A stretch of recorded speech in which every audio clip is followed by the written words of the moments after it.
So, sorry, we're talking about the self-taught versus self-guided and how AJAT is kind of more structured. Would you really say that AJAT is Or structured, well, though? okay, I shouldn't have said AJ. Okay. I meant more like Migaku and Mm. Refolds are more structured because those I think took AJAT and distilled it down into like an actual more guided approach. What do you Yeah, kind of say? I mean, yeah, a little bit.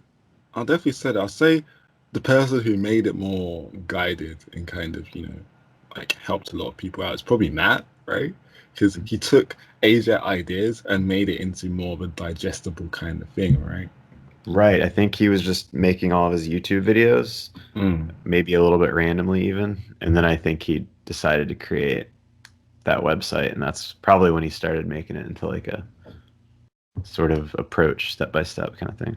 Yeah, definitely. But it's interesting seeing Matt's growth from the start of his channel all the way till now, because he's grown and he's changed as much as all of us along the journey of making the videos and telling other people how to learn. Because obviously, seeing that he's at quite a high level, trying to tell people who are right at the beginner level the best way to do things can be quite hard because he Yeah. hasn't had that experience of being a beginner for a very long time.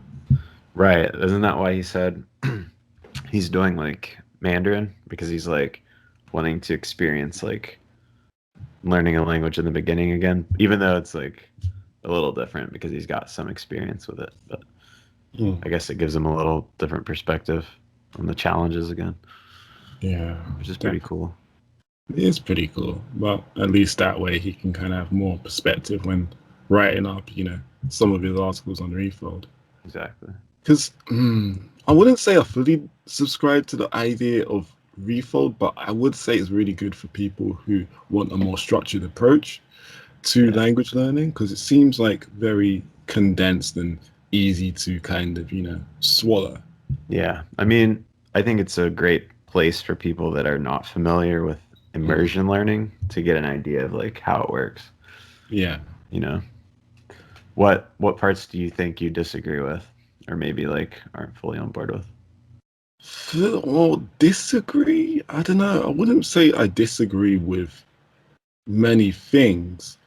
Like, if anything, the way I see it is AJAT is like, the raw stuff, what you need to like, Right. learn a language to a high level in, if you have a lot of time and you're, prone to that kind of intensity.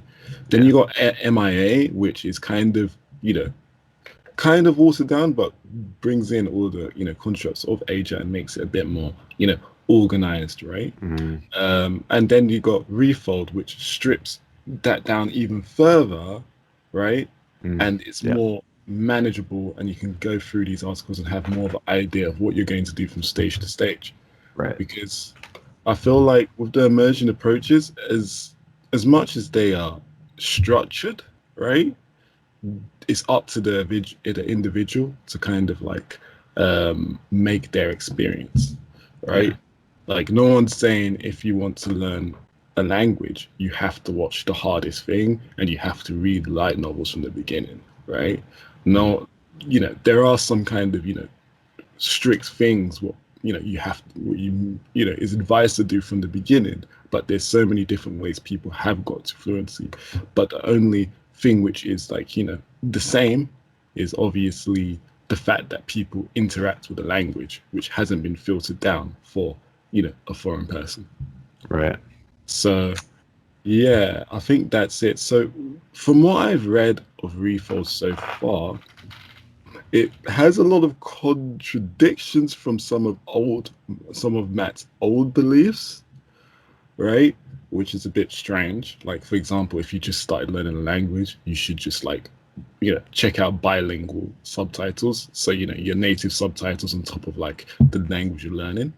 Right. And it's almost like Mm, I feel like he didn't just change his mind about what works. I feel like maybe he's trying to make it like more encouraging to beginners or something. yeah, Because why would you be like, "Oh, this worked for me, but I'm going to tell you to do something else or yeah, something?" I don't exactly. know. Or maybe he's I don't know. It's a good question. Like why? why is it contradict? But I don't know. I feel like Mm. when you are using bilingual subtitles, do you think you still get like any listening benefit? Um, I mean, definitely. I would say, yeah, definitely you do, but it's less compared to checking it out with, native subtitles or without the subtitles. Right. Simply because when you watch something without subtitles, you're able to get like, some very basic phrases, right? So like every anime watcher knows the phrase kawaii, right? They know sugoi, right? Yeah. They know konnichiwa, right? Stuff like that. So you'll be able to get like bits and bobs out of it and the familiarity of how it may sound. So if someone speaks on the street, you might be like, that's Japanese, right? Right. But being able to further break that down into, okay, where does the sentence start? Where does the sentence end? Like Okay, parsing it. Yeah. yeah, parsing it. And, all of the individual words and adjectives, being able to do that, that comes with reading subtitles or watching raw, right? Hmm. Because I don't know, like seeing that, I'm not too sure what level would you call yourself right now? Um, I mean, it's hard to really name a level, but I Mm, definitely wouldn't say I'm like upper beginner. Like, you know what I mean? Because I'm mm, not beginner. Obviously, I've been doing it long enough to like be a little beyond just total beginner. mm. But then it's like, well, do I deserve to be called intermediate if my listening skills are crap still? Yeah. Like, so I guess just like upper beginner, starting to get towards lower intermediate, I No. guess. I So mean, so what do you think defines being upper beginner? Like, okay. um, So for me, beginner is like, you're just mm, learning hiragana and katakana. You mm, barely scratch the surface of kanji. You mm, don't really understand much grammar except for like, mm, korewa pendis, things like that. yeah. And for me, like, you start to move towards lower intermediate, upper beginner once you can read a lot of kanji, you can read simple stories, you can like go through a grammar book and be like, yeah, I understand like over half of this stuff. And I feel like when you're at that point, yeah, you're if you haven't gotten enough immersion, you might not be able to keep up with listening speed and stuff or pick out a bunch of words, but I feel like your understanding of the foundations of the language is enough to call you like a higher level beginner. Because that's kind of what I feel. Because my words in my Anki deck is probably up to like 2,500 words, which is like Mm, to me that's still like it's a little, but it's like to a beginner they'd be like, wow, that's a lot of words. But mm, if you've been doing it a while, you realize like that's not a ton of words. yeah. Because 2,500 words is probably around N4 level, Yeah, yeah, right? Of right, understanding. And with N4 level, you can only really like watch like some slice of life anime and understand probably 70, 80 to 80% of it. yeah, Um, read simple manga like Yotsuba, and understand the general gist, but some things right, still may not make sense because there's lots of casual grammar and stuff which may trick you. yeah, So it's, and when you want to communicate your thoughts, that's still quite difficult. So it's still right, basic conversation when you have to go to that stage, and you still right, may feel very nervous when communicating. Yeah, definitely. it's a difficult stage to be in, I'll say. Right, It's a because very difficult stage to be in. I've heard from a lot of people that that intermediate level is like the Mm, longest, hardest part because yeah. you feel like you're not at that high level yet, and Mm, maybe it seems far away, but you've also gotten past that very beginner level, so you're like, you know, shouldn't I have more to show than this? Like, yeah, and it's like just that long period, probably. it is so difficult, especially with that harsh timeline of 18 months. If you've been doing this consistently, you should already be, like Yeah. fluent, basic fluency, shall I say. Yeah, for people So, that have spent like all mm, day every day, and that's like, because you look at people like both Matt mm, versus or both Matts on YouTube, and they literally would spend, I don't even know, like at least 6 to 8 hours a day, probably at least, in Japanese, and that's a lot for people that are like have a job or do things like that. That's a lot of time. So yeah. it's gonna take longer than a year and a half for like most people, you know. Definitely, because when one person I know who managed to do like a lot of immersion while maintaining a job is like, well, I'd say three people. One, Kinniku Ninja, right? Yeah. Have you heard of that dude? Oh yeah, like I remember commenting on his video, Mm, because he talks about some days he'd do like none and some days he'd do like a few hours, and mm. it's just he's got kids too. So it's like, Yeah, so he's got yeah, kids, a job, a wife, right? yeah. So many different, commitments in life. However, and he didn't even have a complicated Anki setup or complicated card setup, right, with his Ankis. It was Right. very basic front, back sort of thing, Yeah. uh, and limited time with, what Yeah. he could do. Sometimes I feel like the less time you have, the more kind of, productive you Focused. are and focused you are in that time because you know how valuable it is. So Mhm. maybe I feel like what he did, rather than just twiddling around the textbooks and stuff, he must have just engaged with language with his favorite game, which is Pokemon, and then that brought him closer to the goal And he wanted to shows he get to. liked, like Polar Bear Cafe and all that stuff. Yeah. Yeah, so stuff like that. I mean, Two other people who I know is Japan Code, so he has a full-time job. And he also reads a lot of manga, watches a lot of variety TV and anime from time to time. yeah. So he spends a lot of hours. I think he spends at least like 3 hours on the language plus, right? When he comes home from work, and he also spends the commuting time to work to immerse as well. Right. And then one other person is, the extreme, which is Kanji Eater, right? Which, yeah, he literally, have you checked out his content? I've seen a couple of his podcasts, Mm. and there's also that other guy that they just did an interview with. I don't know. This guy might have more time though. He's like the guy that passed N1 in a year and a half. Oh yeah, Stevie. Stevie. Jesus. Yeah, they're all very like particular of how they use their time, right? So Yeah. with Kanji, he even goes to sleep earlier and then wakes up earlier, and the first thing he does is his Anki, and I think an hour or two of immersing, usually reading content, and then after work he watches a few more things, and then he goes to sleep, right, a bit Yeah. earlier. I feel like reading is definitely easier in the morning, for at least for me. You have more like mental focus, I feel like, when you first Mm. wake up. And I feel like reading takes a little more like mental energy than just like watching a show. Yeah, definitely. Because I feel like when it comes to easy versus hard, it's like anime or watching something is super easy. You don't even have to be fully focused, and then and automatically it goes from start to end. Hmm. Then you got something like, I don't know, a visual novel or something like that, right? Where you got like imagery backing, the visuals, no, the text that you're reading, right?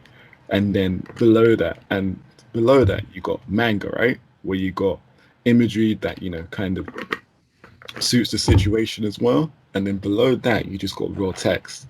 And then with Right. raw text, that is the hardest because as you go from, anime, like visual novel, manga, and raw text, you lose one component, right? So Right. when you go down from light novel to no visual novel to light novel, no to as you go from like visual novel to manga, you lose the audio component, and Mm. then as you go from manga to raw text, you use the visual component and no, you use the audio component and the visual component. So it's just you and the text. So being able to focus you with the text alone, right, in Yeah. this jungle, right, is really difficult because to be able to, cut through the jungle, traverse through the jungle, you need the right tools. And Yes. and that is the most kind of difficult part of it, right? Because Right. what tools do you need, right? So you need the mental fortitude, right? You need to be tolerant with ambiguity, and you also need to be able to do this in healthy periods whilst having breaks. So, like, I think the key thing which gets in people's way is their eyes and their head, right? So maybe your eyes might be able to, get a bit blurry, unfocused. You may develop headaches from, the amount of things you may not understand. Right. What else? What else? You may be distracted. So let's just say you have your computer on or you have your phone on with your internet on. Mm-hmm. You may be contacted on those devices or any type of notifications, and then your first instinct may be to pull this up, right? So that is also, a distraction which may get in the way between you and your focus. So it's all about, developing this form of flow state. And in order to develop this flow state, it's being able to focus on one thing, and that's the only one thing you're doing in this period of time. I And think putting breaking your down phone everything away. else. I think Oh putting yeah. your phone away is like an important habit to get into if you're like trying to focus on stuff, because it can be so distracting. And it's like a rabbit hole if you just keep looking at it. But It is definitely a rabbit hole with what you call that doom scrolling. That's what some yeah, people call it, right? Or you're so just true. on Twitter, you're just like swiping Yes. everything. You just do that. Oh my god, look at all these people who are, accomplishing a lot in their life. I suck.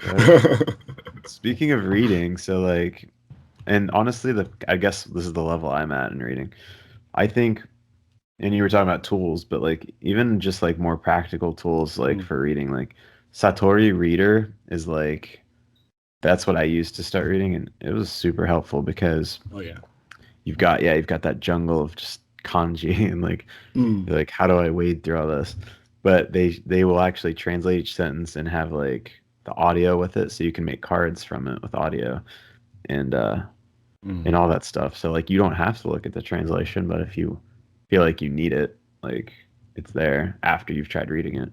And I feel like that's super helpful, but it's still, I guess it's still got that audio component to it, Mm. which just like a book wouldn't have. But That's I pretty think good. yeah, and I Yeah. think that with like manga is like a great way for people to start getting into reading. Okay. What would you say? So let's just say you pass a sentence in Japanese. What do you think about in your head when you go through it? Do you think about what grammar is being used, what the individual words mean, and do you try and make a translation in your head after you finish the sentence? Or do you kind of just go through and you're aware of the things you understand, you don't understand, and then you just keep going on? So I read like two stories in Satori Reader, and Mm.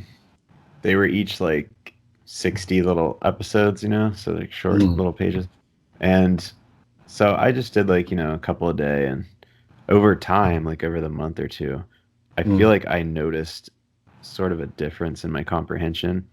Like, when you're starting out, you're just like, I don't know any of these words. So you really feel like you are translating kind of in your head, like more. Sure. And I think once you get towards the end of that story, you're familiar with the vocabulary they're using so much that Mm.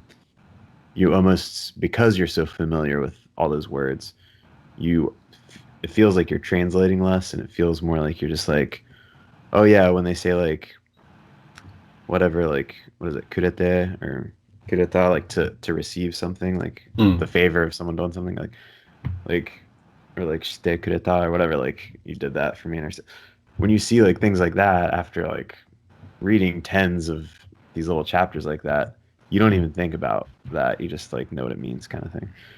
So I guess like through doing enough immersion, it Mm. becomes that way for like all types of different patterns, right?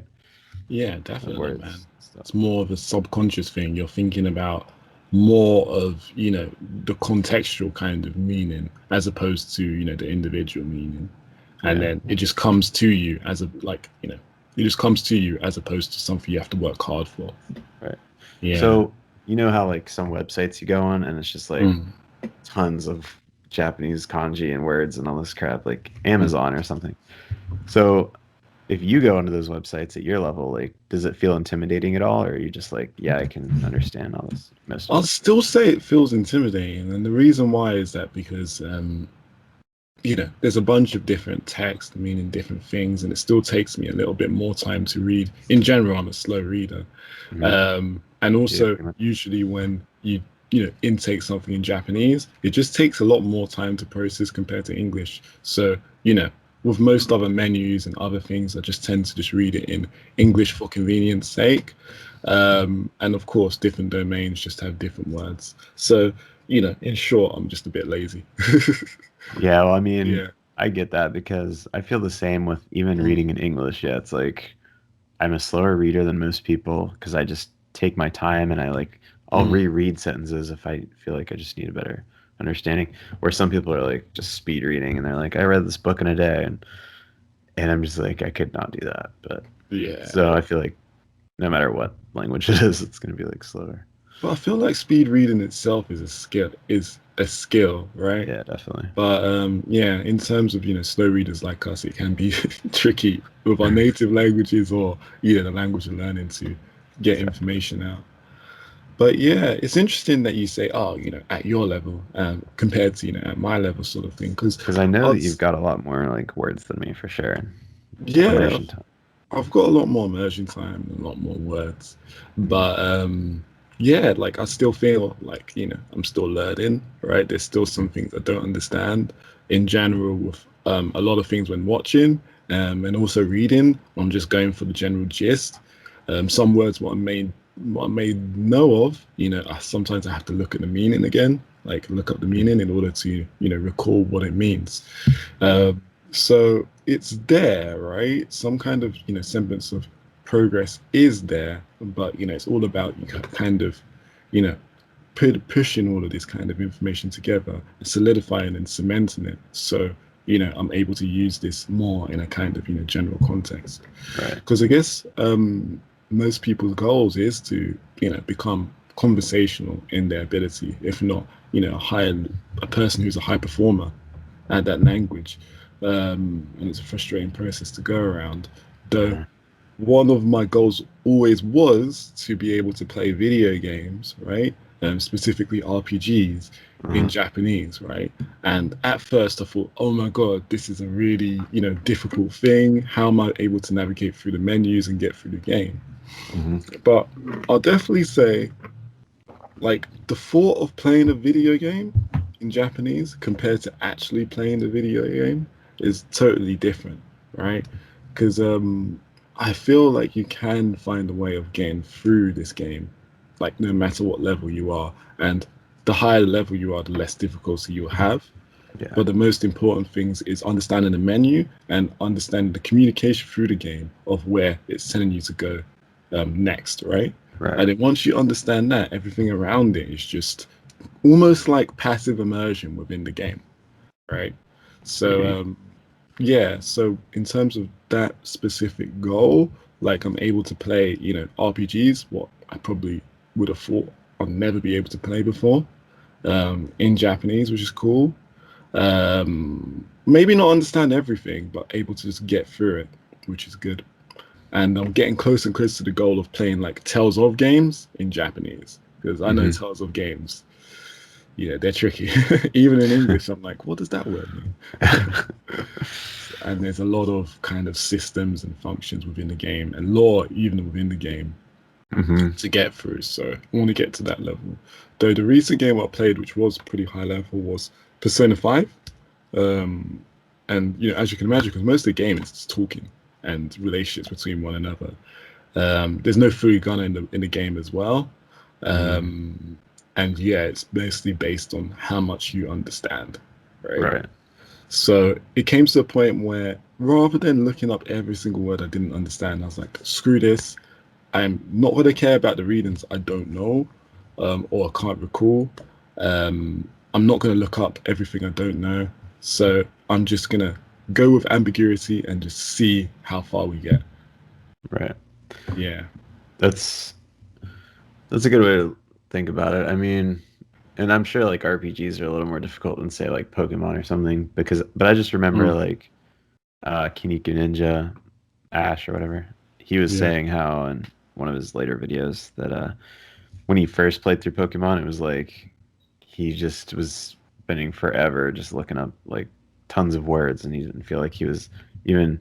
It wasn't as fun as it was just language learning, I guess. But then I guess he said when he went through it the second time, he could count on one hand how many times he had to look up words, and it's just Yeah. like that's so maybe like the first time through it just feels like such a struggle, but if you can replay the game and notice the difference, I guess that really Mm. shows you like how much progress you really made. Yeah, and I think Yeah. that's one thing what everybody should do. It's that way of making like mini goals, kind of mini missions, and being able to review previous things you found difficult. Right. As that way you're really able to kind of measure how much you've improved.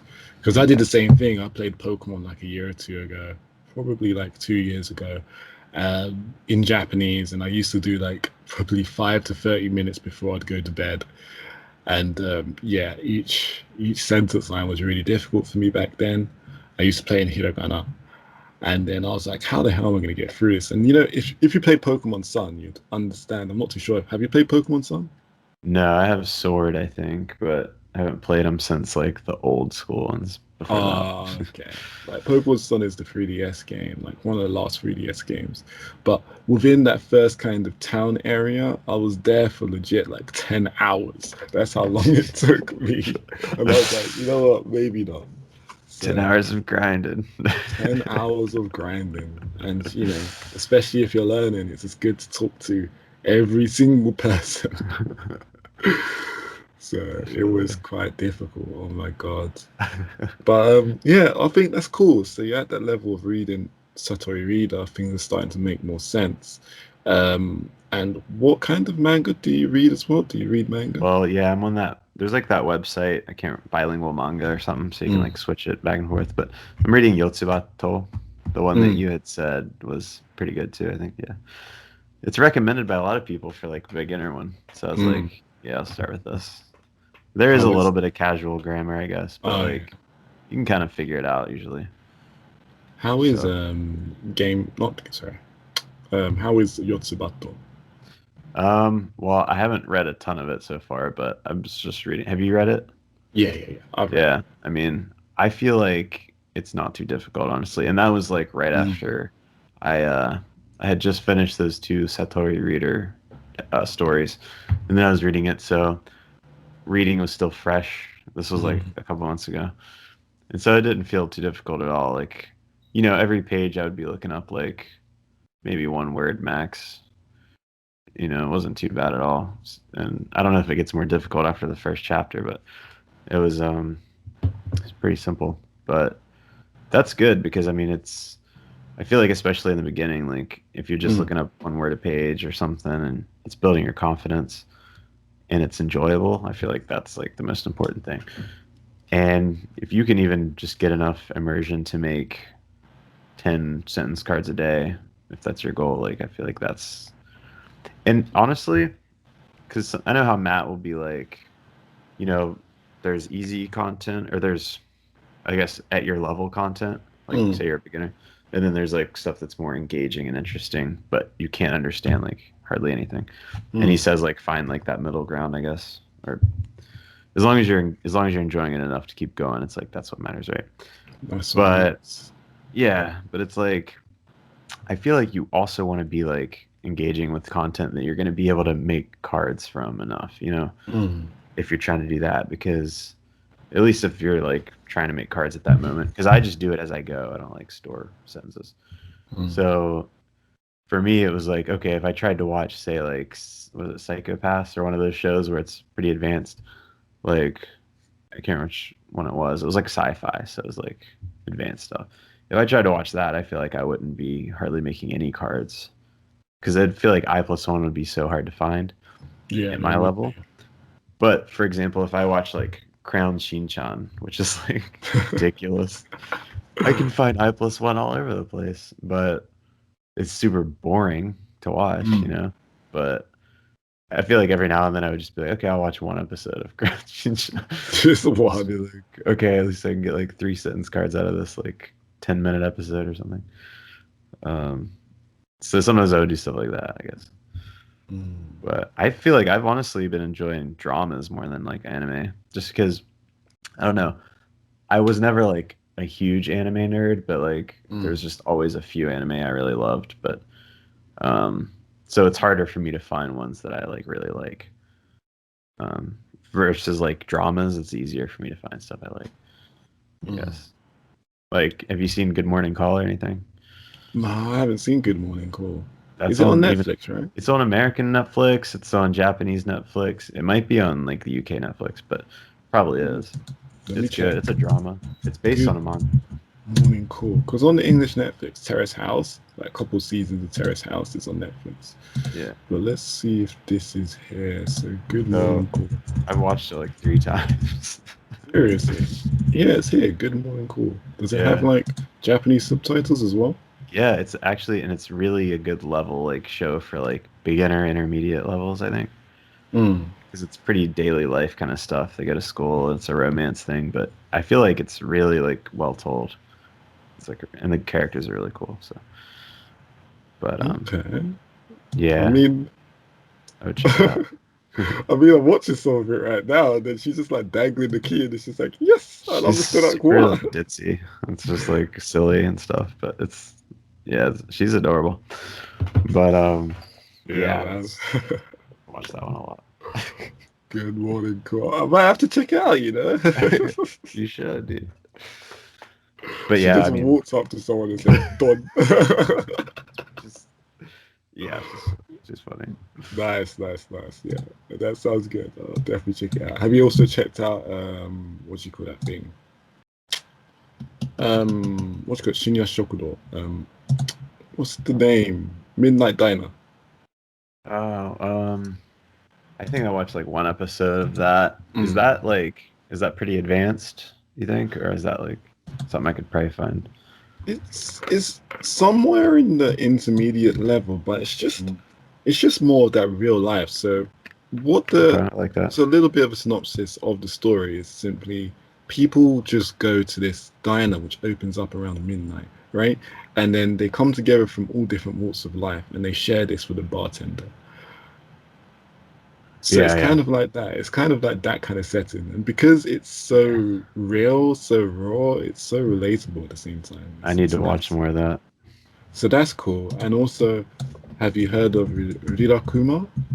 Yes, actually, I watched that one. It's so short though. I need to rewatch it Yeah. again too. But it's definitely good Rirak- for sentence mining. Yeah. Yeah. And it's Um, really cute as well. you know which Yeah. one I really liked too? You might have seen this. Mm. Hyakuman en no Onnatachi. The Shakumani no Omotachi. yeah, What? Million and Women. That's like a really. Have you not seen that? Million Girl, what? Million Yen Women? Million. Is it on Netflix as well? Yeah. Oh, yeah. Million Yen. Oh, my God. I need to write this down on a Oh my notepad or God. I've something. seen that one like 3 times too. Seriously. Yeah, it's Oh, my amazing. God. It's about a writer. And dude, Mm. okay, you know Radwimps, the band that did all the music for like Your Name and stuff? Oh, yeah. The guy that's the singer is the main character in that show. Oh, seriously. I That's didn't know it sick. until the third time I watched it. Million Yen Women. Nice. Because he's like a super like quiet, like introverted writer in the show. So I Mm. never thought he was like the front man for like this big band. Oh, Crazy. my God. That is crazy, dude. Yeah. And Kakegurui has a I drama as haven't well. seen that one, but yeah, it has a drama. That's interesting. Yeah, I mean, drama, every now and then I check it out. Yeah, But I'm never disappointed. Like some of the right. dramas what I have watched. Have you watched Densho Otoko? No. What's that about? It's about this really kind of otaku, socially, awkward guy who wants to get with like a super kind of high tier kind of woman, right? Uh-huh. And the internet kind of help him in his endeavors to find love. So Nice. it's quite heartwarming and Hmm. just chill sort of romance, which is slightly different. I You like that. gotta recommend that. Recommend that one in the chat, just so I make sure I get the spelling right. Okay, okay. Chats, Densha, Otoko. There you go. Yeah, Nice. that's really good. And also another one I want to watch because I haven't watched many of these. One of my friends recommended No My Boss My Hero or something like that. I think it's called My Boss My That Hero. sounds kind of familiar. Yeah, it's about this Yakuza member who has to go back to school to finish off his, high school qualifications. That was pretty cool. And That's enough. also one So is that anime, Train Boy, Densha Toko? Or yeah, Train? pretty much. Okay. And also another anime, what I think Nuke Marine recommended, and I checked it out, is Zetai Karashi. Right. Does that mean That's like also, always always boyfriend or something? Or yeah, like kind of like that. something like that? Mm. Okay, I'll check that out. Yeah, she wants to find her Liso no Kanishi. So Right. like her what you call that ideal boyfriend. She wants to find that. Okay. You know what I started, which is ridiculous. Like the show, what's it called? It's like Rai. Is it Raisei dewa chanto shimasu? Raisei Mm. dewa chanto shimasu. Like in the next life, I'll do it properly or whatever. Mm. Um, and it's ridiculous. It's about this girl that like she has like 5 or 6 boyfriends basically, and she nicknames them like A, B, C, D, E, like A Kun, B Kun. But like then she like falls for one of them, I guess. And I Ooh, guess that's why it's called like in the next life I'll do it right or something. And it's just like it's just ridiculous. So it like there's a sounds lot of ridiculous. those where they're just like, what the hell? What the hell, man? Like one isn't Yeah, enough. Like just want right. to cycle through those options. And then there was one show called I can't remember what it was called, but it was basically like this girl's like boss or coworker is like the same age as her dad. And Mm. so it's called something like Please Call Me Father-in-Law or something, but like because she takes him to meet her family and her dad's like, hell no, this guy's like my age and he's like this 50-year-old dude, what the hell? It's Ooh, ridiculous. imagine that, man. Imagine that. Be the same age as the dad. That's crazy. Yeah, it's funny.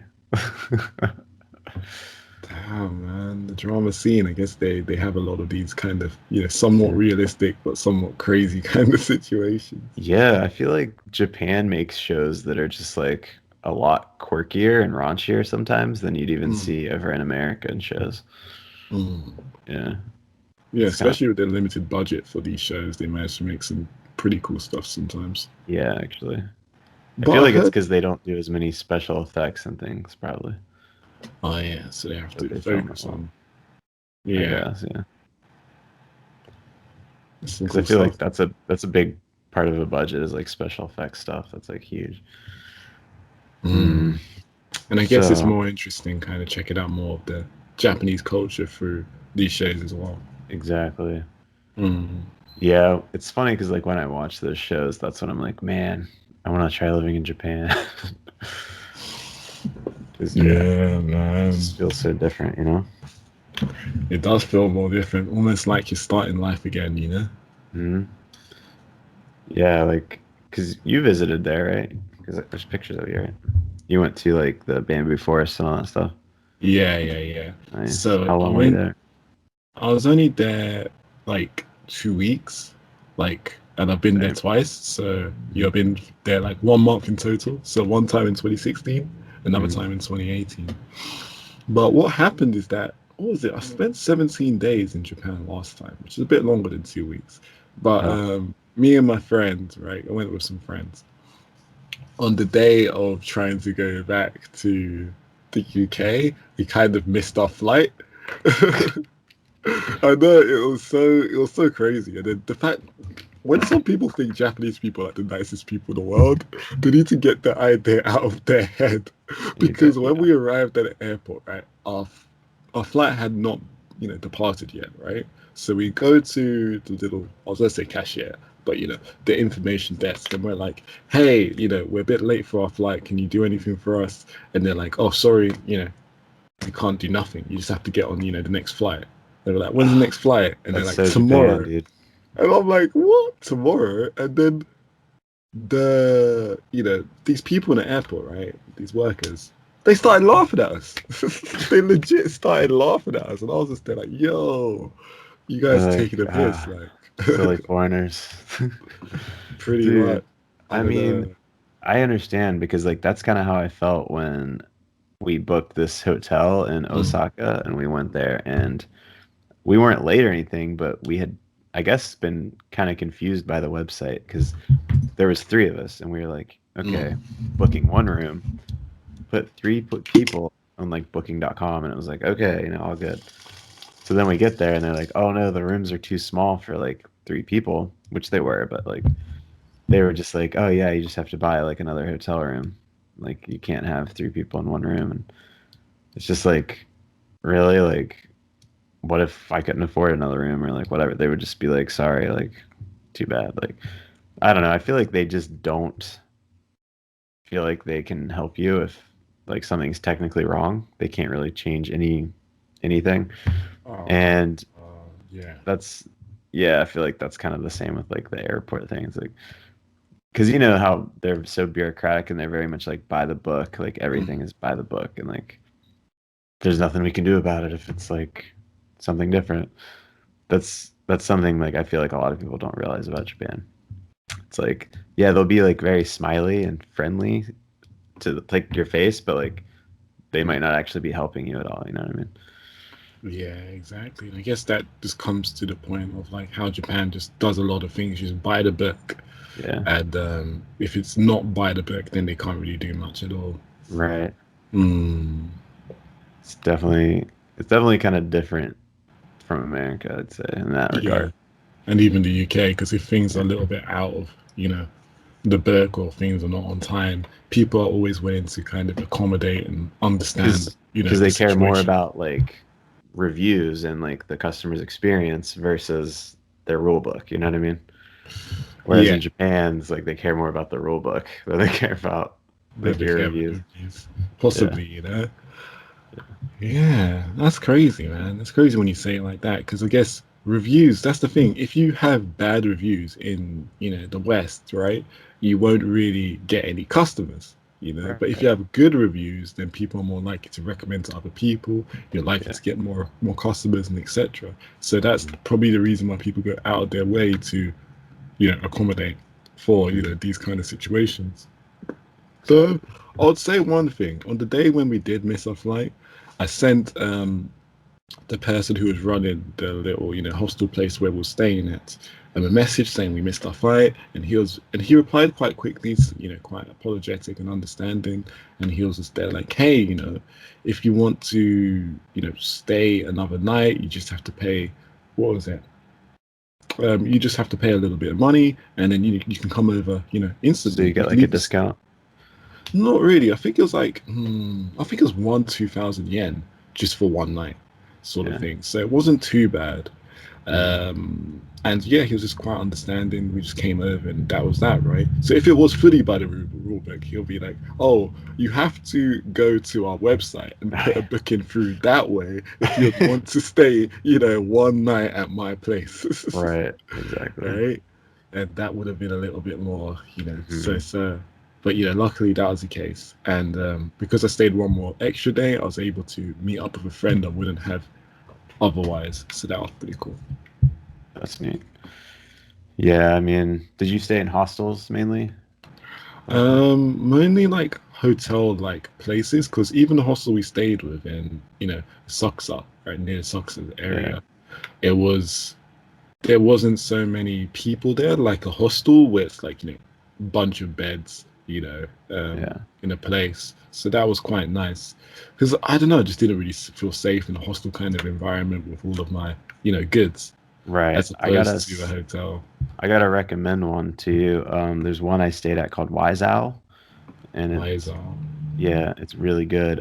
It almost felt like you were in like a college dorm for like traveling, but like they Oh, had like a oh, lockbox in the bed area, and they had rooms that had like bunk beds that were private rooms. Um, and it was like really secure with like key card stuff, and everything was really clean. And they have one in nice. central Tokyo and one in Shibuya. And but yeah, I would just say like check those out if you're interested in like hostels at all again, Hmm. because it's like it's a more affordable option. How much is it? Um, it's probably like 40 or 50 US dollars a night, which isn't too Hmm. bad. Okay, nice. So is it Hmm. called like was I just typed in the chat? Oh Is it yeah, like that? no, why is that? Hold on. Wise Owl. Oh, Yeah, okay. yeah, why is that? Sweet, I'll check that out soon. Hmm. That's pretty good, man. But I mean, like, you went there for 2 weeks, and was you only primarily staying in the Tokyo region? No, we were like in Tokyo for like a week and a couple days, and then we were in Kyoto for 2 or 3 days, and then we were in Osaka for 3 days, I think, and we made a day trip to Hiroshima for like a day. That Nice. just to see like the atomic bombs like site, and like just the Itsukushima shrine that's like the Torii Gate on the water, and all that kind of stuff. But yeah, because like if you get the Japan Rail Pass, you can just take the Shinkansen like wherever for like the week you have it for like one price. So that's pretty cool.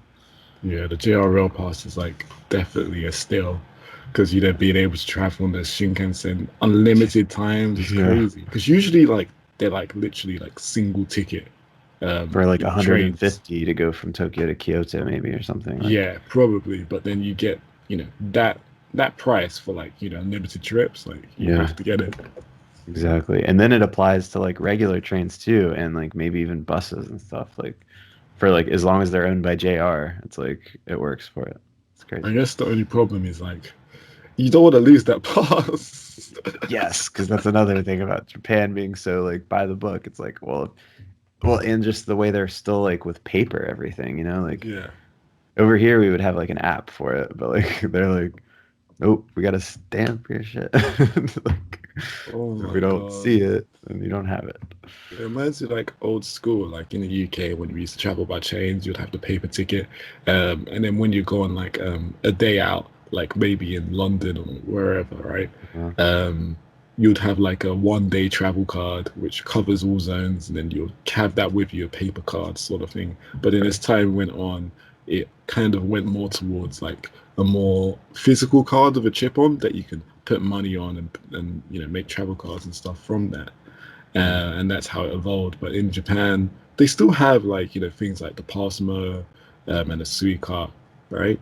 And then you yeah, can use that to just I like the top up Suica and use card. that Yeah, because it's not only a train card. You can use it in the shops. You can use it on vending vending machines. machines. Yeah, it's really. I think the Suica card was like one of my favorite things for like the whole trip, just because that was like a really convenient thing to have.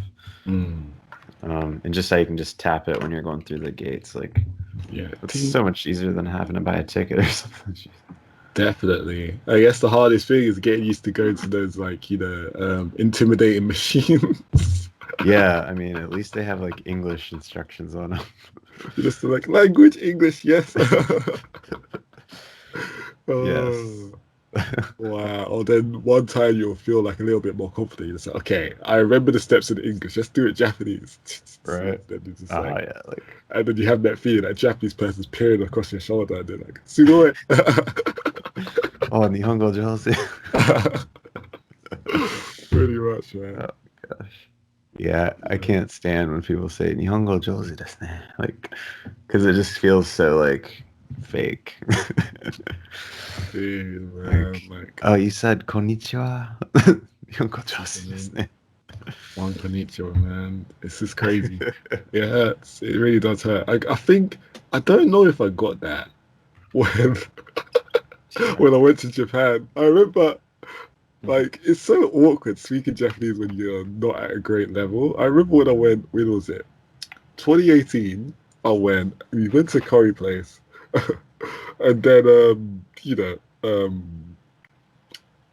and then I asked for a freaking top up of my water. Yeah. And then I said, and then like I asked for more water, but I said it slightly wrong. Right. And the person kind of laughed at me, and then she brought it back. And then my friend was just there like, Maddie, you actually asked something different. Like the way you said it, first of all, it's like, oh, I think it's like I need to find the difference because like I can't quite fully remember in my head. Like Uh-huh. it's like I said Omizu, I forgot. Like I think I must have said Okaori Kudasai or something like that, right? Uh-huh. And then she giggled a little bit and said, and then she corrected me and she said Okawari Kudasai, and then I was just there like.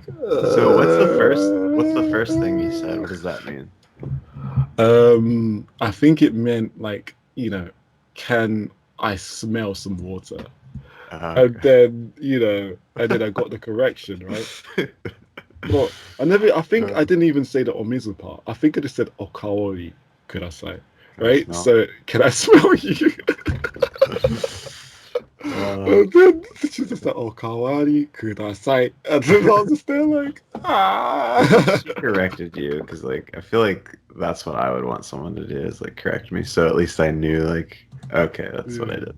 Because you'll never forget that next time, you know. Never ever forget. I mean, yeah, definitely, man, definitely. Okawari. Yeah, I think she said Okawari. Okawari. So it was like okawari. Is that like a top up, basically? Yeah. It's funny. And then, yeah, that was just crazy, man, because that sounds so perverted out of context. It's just like, you know. Well, it's like the difference between like what is it? Suwaru and sawaru. Yeah. Like I want to set or I want to touch. Yeah. Right? Like, yeah, if you use those incorrectly, it could sound wrong. I have used that incorrectly once. I used that incorrectly once, and then the girl just walked away. Because she might have thought you were just a total pervert because she didn't know you. It's like, oh my god. Oh my god, imagine that. Like Tokyo, I think I went to one of those crepe shops in a freaking Shinjuku across the crossing, and then we're all eating our crepes, and I was just there like, you know, like I wanted to say, you know, sit down please, and then it just came out wrong. Touch it, please. Oh god. Yeah. What is that? So what is that like? Suwarete, is that suwarete? Is like set, please? Mm. And then like sawarete, would that be like touch, please? Yeah. Okay, yeah. Yeah, very similar sounding if you're not used to the difference. So Kind of like when people like first start and they know like kawaii, but then they don't know the word kawaii, like scary. oh yeah, And they definitely. might just say, "Oh, kawaii." And it's like contextually you could probably tell the difference, but like, and I know Japanese people, sometimes you'll watch shows where they say like kawaii like really quickly, and it does kind of sound like kawaii for sure. And I'm like, because they're like, oh, quiet. And you're like, what?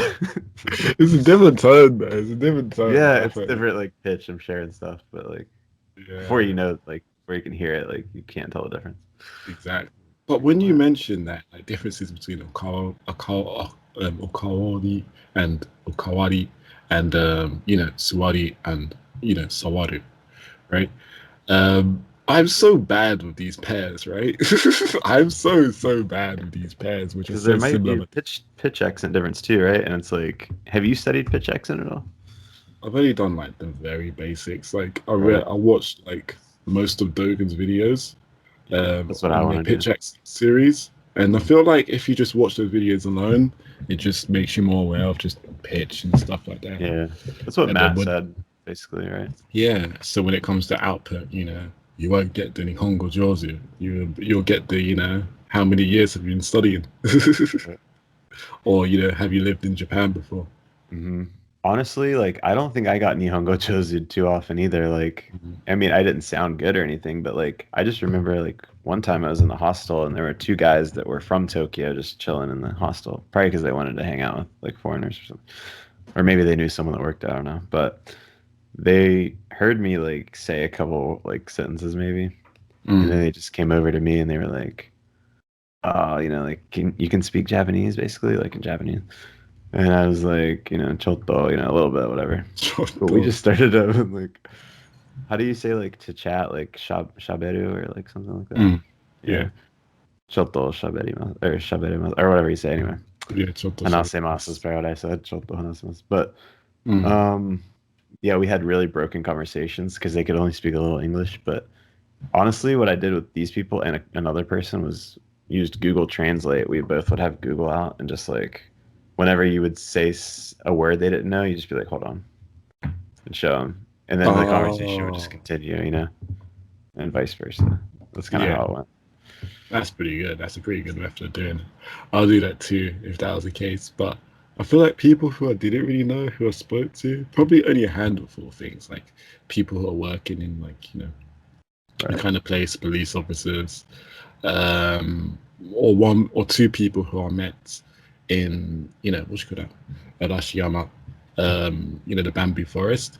You know, that was cool because, you know, me and my friends, we got their Instagrams, which was kind of cool. and then started speaking a little bit to one of them, and then that was cool. But like speaking to random people, I've had mixed experiences because I remember one time, the first time I went to Japan, 2016, I literally just said to this police officer, Hachiko wa doko desu ka? Because we're in like freaking Shibuya. yeah, Shibuya. Yeah. And like the dude just said "muko," which means like over there. Over there, yeah. Yeah. And then I was just there like, what the hell? That Like seems kind of rude, right? yeah, it does. Because at that time, I didn't even know what Mukwa meant. So I was in the station again. I was walking around, and I was like, "Where is Hachiko? Where is Right. Hachiko?" And then in the end, I got it wrong. I mistook Shibuya for, Shinjuku. So, Ah, you were I in was so Shinjuku? lost. No, no, no. I was in Oh, Shibuya. okay. I was in Okay, Shibuya, I okay. think. And then I was supposed to be in Shinjuku, but I missed it up because Shin kind of thing, Yeah. right? Kind of similar.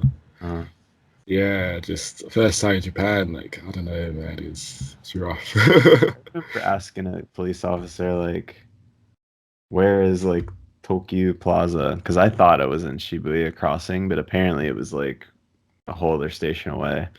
And I didn't Oh, even realize that. And he was just like kind of confused. He's like, they were doing some like remodeling somewhere. I don't know. mm. I don't think he even knew like exactly. But yeah, it's interesting. Because I guess that's the problem when you speak Japanese. That's the anxiety. You speak Japanese to one person, right? And then you're like, okay, hopefully they'll respond in an easy to understand way. And then they go on with some, bullet level Japanese, and you're just there like, what kind of was That that? happened to me once, and I said, like, sumimasen, ego de, or ego de kudasai, or ego dekimasu ka. Yeah. And sometimes they'd be like, ah, and they'd use like a little bit of English to like get it Mm, across.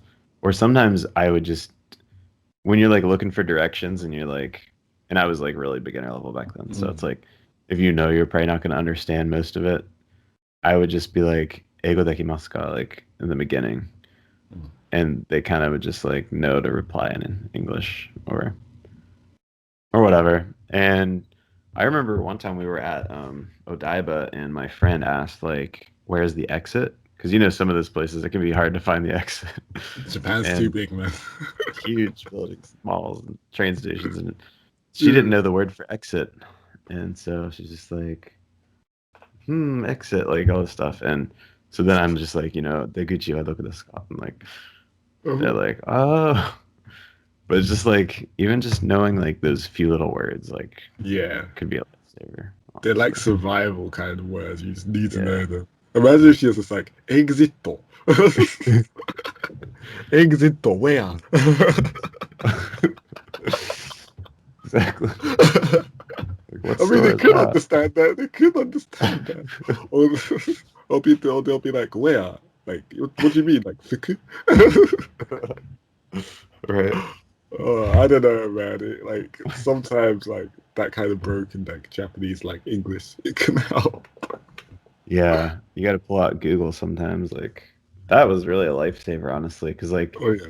Google Translate, just writing like a couple words and showing them the screen, and then they're Mm. like, oh, and they fully like understand.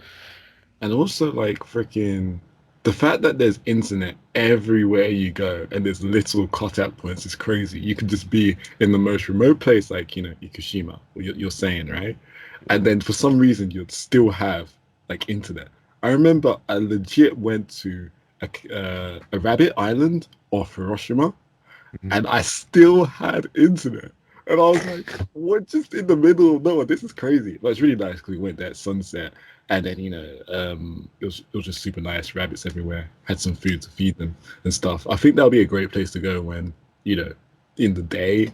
But Yeah. we got there a bit late. Right. So, yeah, but Yeah. internet everywhere. Even when you're underground in the trains, it's just crazy. Yeah, I mean, when do you think like the travel will open up again Travel, oh, that's tricky because like Tokyo's not opening up their borders for visitors. for So the Olympics even? Yeah. the Olympics, it just depends. Like as soon as the vaccination program for most of the world is kind of sorted, we got large percentage of people Mhm. vaccinated. then I'm sure we'll start to have restricted travel. So I'm not too sure what restricted travel would mean, whether we would need to quarantine, whether we need to show proof of, vaccination, Yeah, probably. or a negative test, or both, right? Hmm. And then even then, who knows? Countries may limit the amount of visitors who are able to be in a country at one time. Yeah. Yeah, so it's probably earliest late 2021, like, probably around like, 2022, most likely. Yeah, I'm hoping to go by next spring because I'm like, there's no Mm. way it'll be before then, probably. I mean, the good point about that is, at least you have more time to save up money And get better at Japanese. and get better at Japanese. Like, have you spoke to a native Japanese person before? Actually, yeah, I have two natives on Skype that I've talked to. One of them is like an English teacher, even, and one of them is really bad at English. But one of them, the English teacher, is actually okay at English. So um, we mostly, because we only talked once, we only mainly spoken English. Mm. But I, again, I was like, I don't know if I really want to output yet a lot. Um, Mm. I mean, I'm Okay. not super anti-output, Mm. but I just feel like it should be like a lot less than your input in the beginning. Okay, so in terms of output, like, would you like to talk about any of your difficulties in output?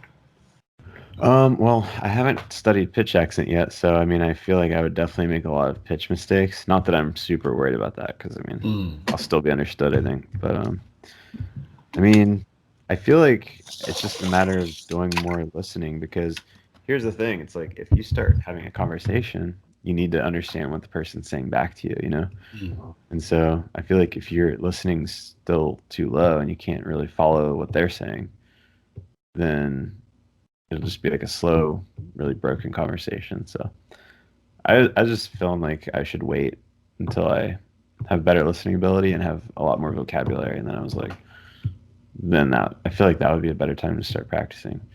What about Mm. you? Have you like practiced a lot of outputting? Yeah, yeah, yeah. I've practiced, quite a bit of outputting. Mm. It's rough though, because like when I first started outputting, it's probably around 2018, right?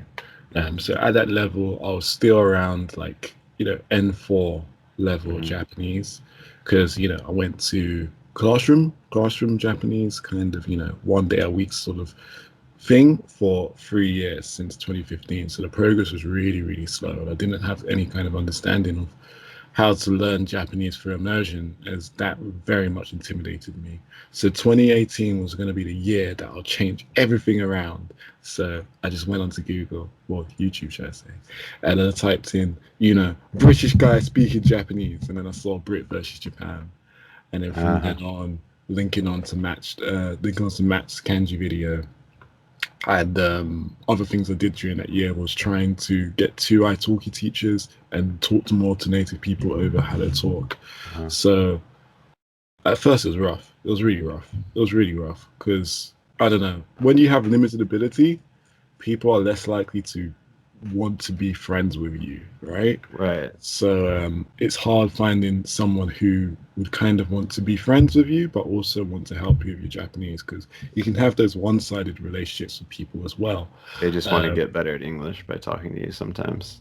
yeah, and they don't really help with your Japanese. And because I think the worst thing someone can do is say, rather than having English time and Japanese time, they would only. So you would try and speak Japanese, and then anything you wouldn't understand, they'll just switch to English, explain that one thing, then they get into the mode and keep speaking English. And it's so hard for you to jump back on the Japanese because you feel like it's gonna keep going to this roadblock. Trying to move forward, trying to move Right. forward, roadblock, and there's many roadblocks.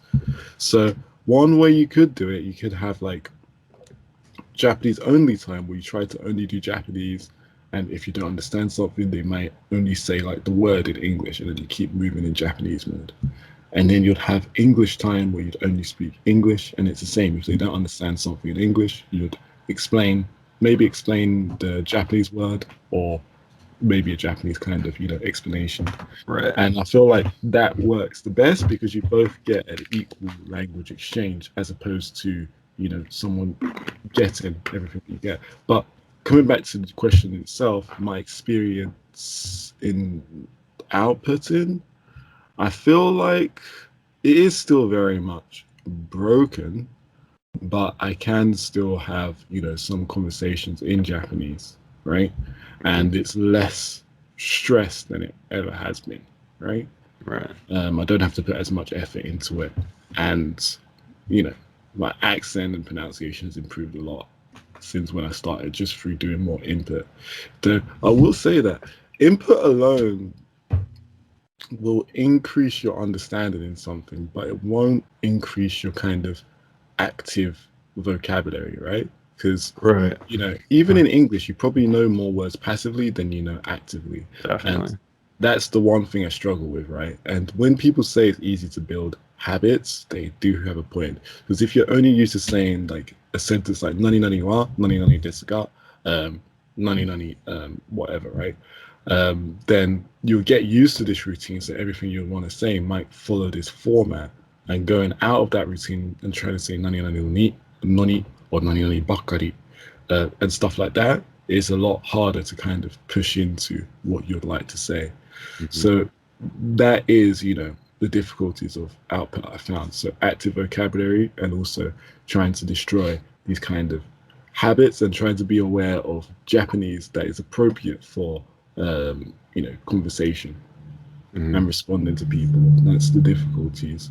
But overall, I have like one friend I've been speaking to for like 2 years. We speak every week, like 15 minutes English, 15 minutes Japanese sort of thing. We start with Japanese. And then I met up with him when I was in Tokyo. And then another friend who I can talk to whenever I'd like, if she's available.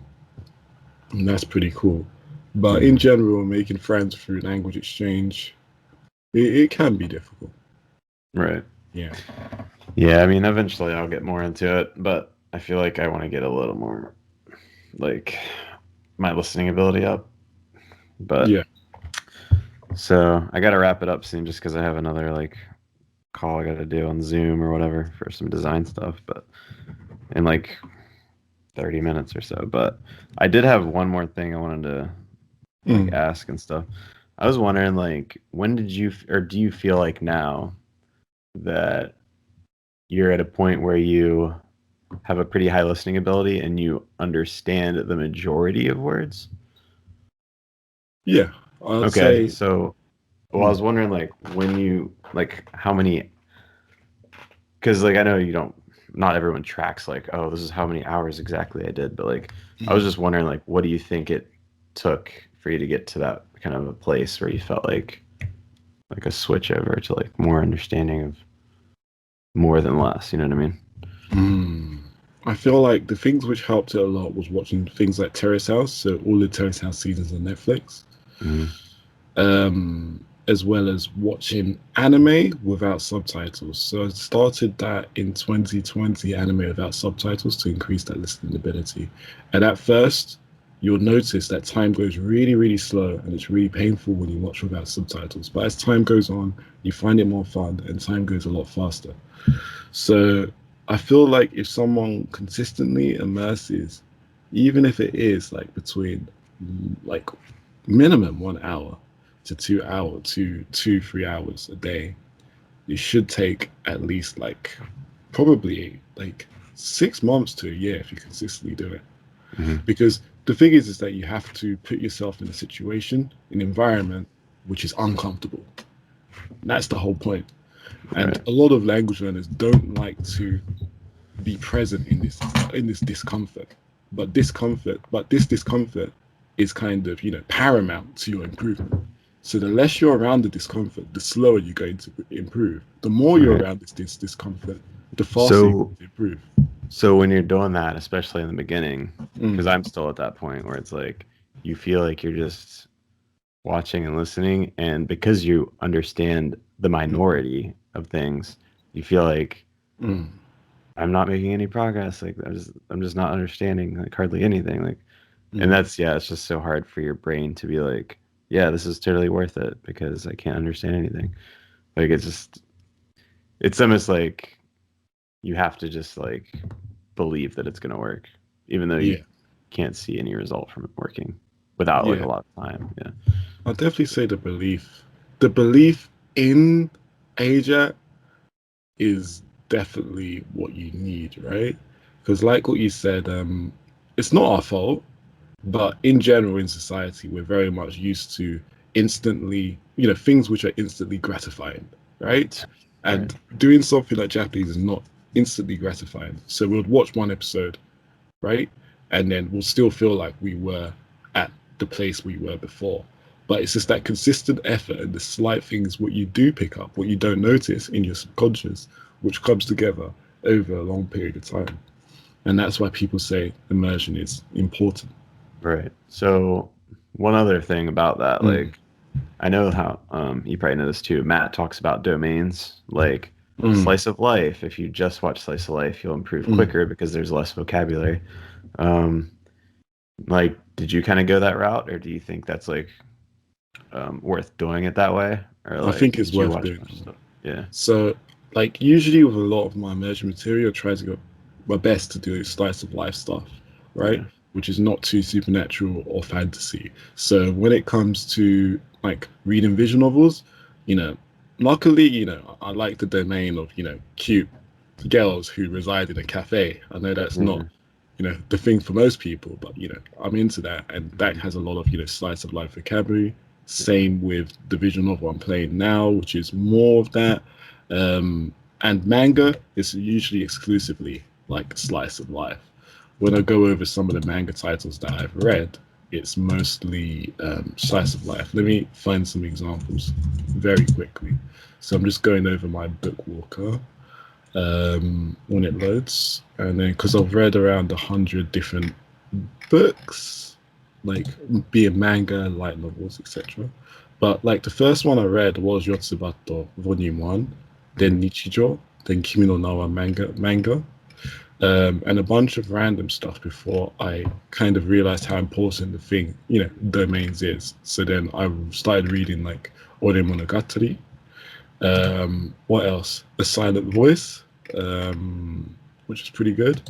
All of Yotsuba, and a little bit of Aho Girl. So I think, and Takaki-san. So the Aho girl. reason, Does that mean like idiot girl? yes, it does. Because I It remember does. in Good Morning Call, like the Yeah. girl's like roommate, kind of boyfriend or whatever. He's like aho or whatever he calls it. Yeah, yeah, yeah. So yeah, I'm sure she's that level of ditzy. But yeah, like, but I think the importance in the name comes with the repetition of words, right? So when you focus only in one domain, then repetition of words is more likely. So the more contact you have with the word, the more likely you are to acquire it, right? Because Matt talks about learning versus acquisition. And learning is when you see a word and you understand the meaning. Acquisition is being able to understand all different meanings of a word in different contexts. Yeah. So to acquire words is better, easier to acquire them in domain specific, material. And slice of life is generally good for that because if you want to improve your ability to speak, you need to know the most common things people are likely to say, so you're likely to communicate with that in conversation. So that's the reason why I do lots of slice of life visual novels as well as manga. General immersion, I just watch anything. But in my Anki, I use Morphman. Some people don't like Morphman, but that's fine. But with the shows I'm likely to do on Morphman, they're mostly on the slice of life kind of genre. So I can pick up again these words which should come up in my reading material, what I do. Right. Nice. So All yeah, I right. definitely recommend that. It's a lifesaver. I'll check that out.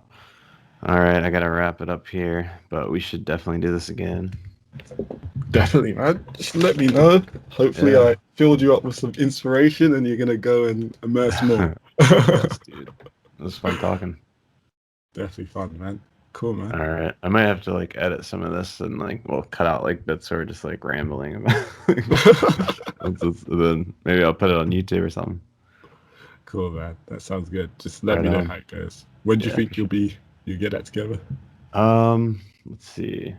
I might wait until my next day off, which is probably in like 2 or 3 days. Oh, okay. Not too long. Unless I Nice. can find some time tonight. But I'll let you know. Cool cats, man.